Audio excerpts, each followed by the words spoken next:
Attention, départ de Frankie Zabata.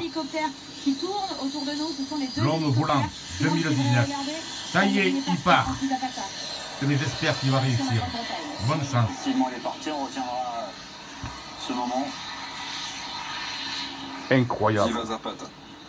Voilà, donc va-t-il réussir ce défi fou? Bah écoutez, on l'espère. Ce qui est sûr, c'est que là, avec Frankie Zapata, bah, c'est pratiquement une nouvelle façon de voler qui est inventée. Il n'y a plus d'aile, là c'est juste de la physique, s'il fallait résumer les choses. C'est de la poussée pure.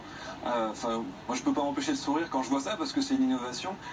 La traversée de la Manche est quelque chose systématiquement, toutes les grandes inventions aéronautiques, c'est un passage, que vous soyez sur Blériot évidemment avec les tout premiers avions, mais les premiers hélicoptères, les premiers systèmes de drones à pédales, enfin tous les avions électriques, systématiquement la traversée de la Manche, c'est un rite, c'est systématique. Je pense qu'il était à près de 150 km/h de moyenne, et au moment d'atterrir, c'était là une phase un peu critique.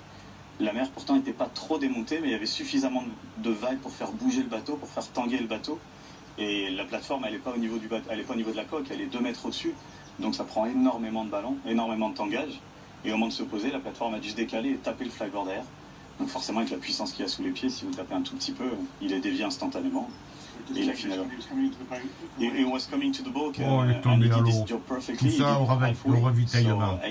Alors que s'il aurait fait en l'air, chose que l'État français a refusé, eh bien, il aurait réussi. Voilà. Il le disait que c'était critique de faire ça sur le bateau. Mais merde. C'était sa crainte et c'était pour ça. Voilà, c'était pour ça qu'à l'origine il a déposé une demande pour pouvoir faire son ravitaillement en vol avec un flexible et sans se poser sur le bateau. La préfecture maritime avait refusé. C'était comme toujours avec lui, on vit des aventures extrêmes, que ce soit humainement, techniquement. Toute l'équipe était à fond derrière lui, comme il sait toujours le faire, nous emmener avec lui. Et donc on était fous de joie à l'idée de ce projet. On a rencontré beaucoup d'obstacles. Il a toujours gardé le cap et il a bravé ses obstacles les uns après les autres. Et là, apprendre qu'il tombe alors qu'il était dans les conditions...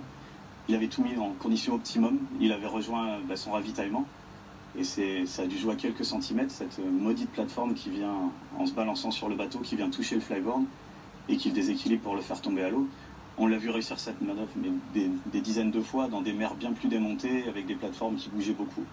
Donc là, il savait qu'il y avait un petit risque, mais il le maîtrise à la perfection. Je pense peut-être qu'il a voulu aller vite, je sais pas. Après, il maîtrise tellement bien, c'est sûr que c'est pas...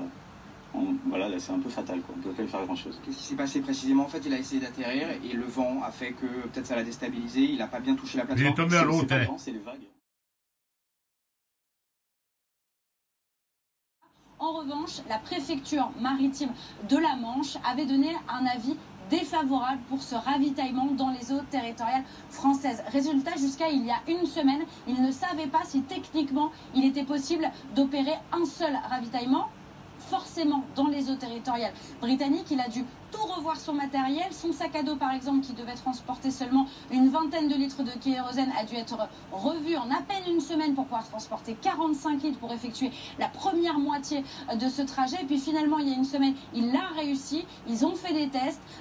Ils se sont mis en situation réelle et ils parvenaient à effectuer ce ravitaillement de cette manière, mais en se posant sur un bateau. Et Stéphane de l'équipe technique qui était en direct avec Mathias Tesson côté britannique l'a très bien expliqué. C'était plus facile de se ravitailler en stationnaire que de se poser sur ce bateau. Donc évidemment, cette amertume, cette colère de Frankie Zapata... C'est-à-dire il ne bouge pas du tout.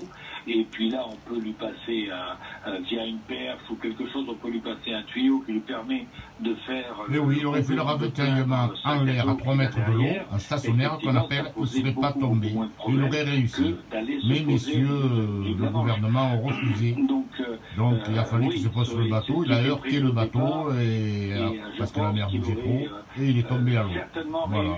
Mais il va recommencer puis il va réussir. On lui avait On va pas s'arrêter là. ce type de manœuvre. Bon, ça n'a pas été fait pour des raisons dont vous venez de parler, dont acte, mais je pense surtout à lui, à sa famille et puis à tous ses copains qui travaillent avec lui tous les jours. Quoi, voilà. La préfecture maritime, effectivement, avait dit non à ce ravitaillement en l'air. Pourquoi? C'était plus dangereux qu'un ravitaillement sur plateforme?